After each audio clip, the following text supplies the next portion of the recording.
This leads me to the point. Is this challenge, like I asked before, is this challenge a one-man show, or is it a core group that you have that is moving to challenge the current leadership of the PNCR? I know you would have said that the intention is to move the entire party forward.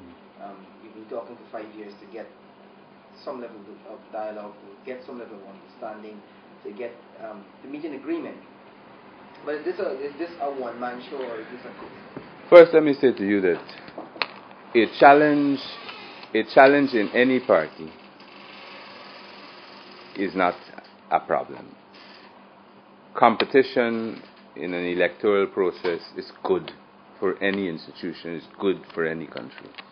So I don't see where it's a big issue whether I want to challenge or not. The constitution of the party permits that, and there is a process. What we have to ensure is that the processes are well upheld and so forth. So the challenge is not a big issue. Whoever becomes a leader, or whoever is a member of the central exec, or whoever becomes a member of general council, or whoever is a member of the executive of any party group, etc., has got to be prepared to work with all people. While we have people, we are all working. But my view is we have to work. We have views that are similar.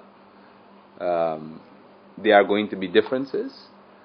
But when the will of the people, the will of the membership is expressed, and you say, this is the leader, this is the executive, what we have to do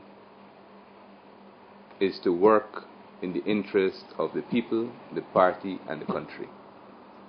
So I wouldn't get caught up with this issue of this slate versus that slate and all of that, because once you get into that way, you tend to create unnecessary friction. And when you haven't got the requisite maturity, you have people indulging in this is an enemy versus this and that. I am not in that. We're all members of one party, and we're going to have differences. But we need to be mature enough to create the space to dialogue about those differences. We may have to put some issues in the parking lot, but never must we get to the point where, because we differ, we are enemies. And that's how I run, and I run my life, and I operate that way. There's this traditionally. I don't think it's a matter of tradition. Yes, according to the Constitution, presently, whoever is the leader is the presidential candidate. This first phase has to speak to the party, and at the same time not move away from keeping our eyes on what is happening at the national level. Because very important is to keep our eyes on where this government is moving with respect to defending the rights of people. Defending the rights of people and not eroding the rights of people. You have a sense that people are fearful to talk, to communicate in this country. Some of the operatives, for example, in the government services, I mean, they're fearful if they see you as a potential person who will oppose government. And they are fearful because of possible reprisals. We have an NGO. Before I came, we have an NGO which was formed last year. And we rented a premise, one of the places for the headquarters. Now, we were trying to get set up. We moved the furniture in. By the time we moved the furniture in, it may be circumstantial. The next day, the CEO of GPL arrived at where the office was situated. I wasn't here. Entered the building, together with the manager, I understand, an engineer, a PRO, and a cameraman, looking to see whether we were operating illegally and this type of thing and, carrying on. It was an NGO. We were hoping to get, as an NGO, the residential license. They said, no, it's a commercial license we have to get. All right, we did all of the inspections.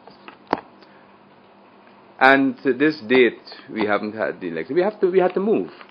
We had to move.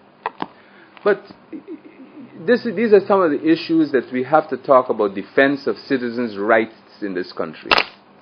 And if you look to good practice in the world, where you have citizens' charters being established, where citizens are very, very clear how government services must perform and respect their rights.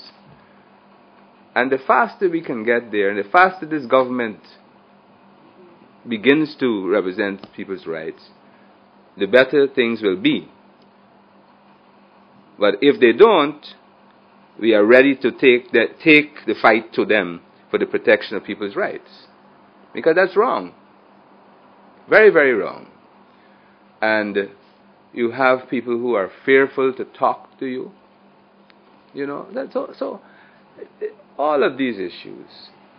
And the arrogance displayed by the government and the executive is something that we've got to look at. I mean, total disrespect. When you start discussions and say you don't want to hear about complaints, it's not about complaints. If people have issues, they're raising it maybe for good reason.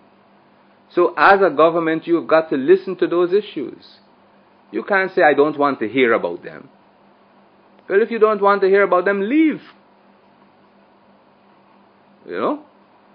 But you are a servant of the people. And the government must remember they are servants of the people. And they've got to be able to listen. Yes, sometimes people are wrong.